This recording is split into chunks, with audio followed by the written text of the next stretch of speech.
이번엔 글로벌 특파원 리포트 시간입니다. 미국 현지의 생생한 분위기 신인규 뉴욕 특파원과 알아보겠습니다.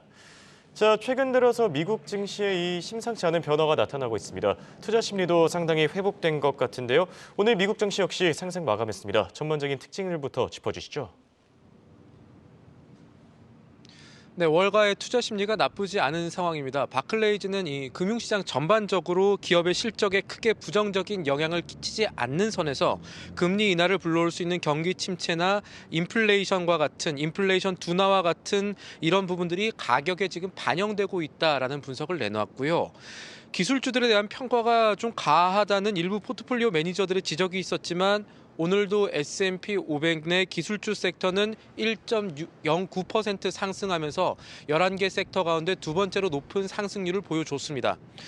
그리고 공포지수라고도 불리는 S&P 500 변동성 지수 빅스는 20선 아래로 내려왔습니다. 요동쳤던 미국의 국채 수익률 흐름도 이제는 진정이 되는 모습이고요. 미 증시 개장 직후에는 헤지펀드 사이언 캐피탈의 설립자인 마이클 버리가 이번에는 자신이 틀렸음을 또다시 인정하기도 했습니다. 마이클 버리는 지난 2008년 금융위기를 예측해서 유명세를 탄 인물로 자산시장이 붕괴될 때 불을 창출한 대표적인 인물로 꼽힙니다. 앞서서 마이클 버리는 지난 2월 이 연방공개시장위원회 FOMC 직전에 팔라는 짧은 트윗을 남겼었는데 오늘은 내가 팔라고 발언했던 것은 잘못된 언급이었다 이런 글을 올렸습니다.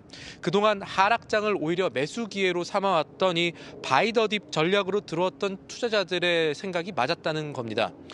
1920년대와 지금이 다른 점은 100년 전에는 소위 야수의 심장으로 부를 수 있는 바이 더 딥 세대가 없었다는 진단도 함께였습니다.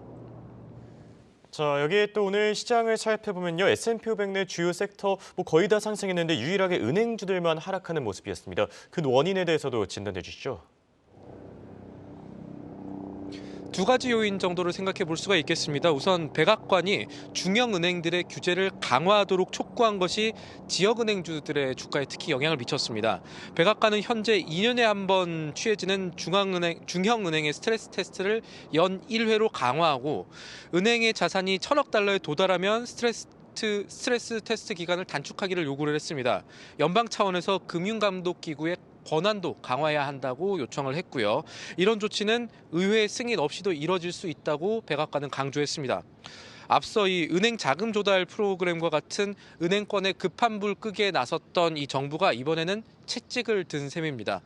제닛 옐런 재무부 장관도 그동안의 규제 완화 노력이 너무 지나쳐서 위기에 어쩌면 기여를 했을 수 있다 이렇게 말을 하면서 현재 감독 규제 체제가 적절한지 재검토해야 한다라고 언급을 했고요. 은행뿐 아니라 전통적인 규제 밖에 있는 이 그림자 금융 부문에도 강력한 규제가 필요하다고도 강조를 했습니다. 또 하나는 미국 최대 증권사인 찰스 슈왑에 대한 이 우려에 대한 눈초리가 여전히 남아있다는 점입니다. 모건 스탠리가 개장 전에 보고서를 냈습니다. 찰스 슈왑의 투자 의견을 비중 확대해서 중립으로 내리고 목표가도 68달러로 낮췄습니다. 최근에 이 찰스 슈왑 고객들이 계좌에서 머니마켓 펀드, 즉 단기 국공채 시장 등으로 현금을 생각보다 많이 이동시키고 있다는 겁니다. 모건 스탠리가 기존에 생각했던 규모의 두 배에 달하는 월 200억 달러의 돈이 빠져나가고 있는데 이것은 찰스 슈왑에게는 더 높은 자금 조달 비용이 필요해진다는 것을 의미합니다. 그만큼 수익성이 낮아진다는 뜻이 되겠죠. 물론 이런 흐름이 사실 내러티브 자체는 SVB와 같은 실리콘밸리 은행이 폐쇄됐을 때와 같은 걱정을 갖고 있기는 한데 사실 이런 구조가 실제 SVB와 같은 위기로 이어질까 이렇게 볼 가능성은 아직은 낮다고 봐야겠습니다. 조금 깊이 들어가 보자면 2022년 11월 기준으로 찰스 슈왑의 자산 포트폴리오 가운데 모기지 저당증권 MBS의 미실현 손실은 158억 달러 수준입니다. 물론 이거는 만기까지 보유를 할 수가 있으면 미실현 손실은 말 그대로 사라진다고 보면 됩니다.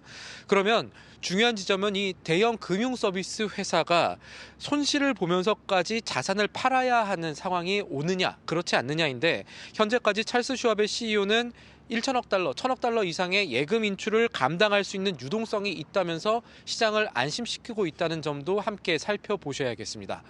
지금까지 뉴욕에서 한국경제TV 신인규입니다.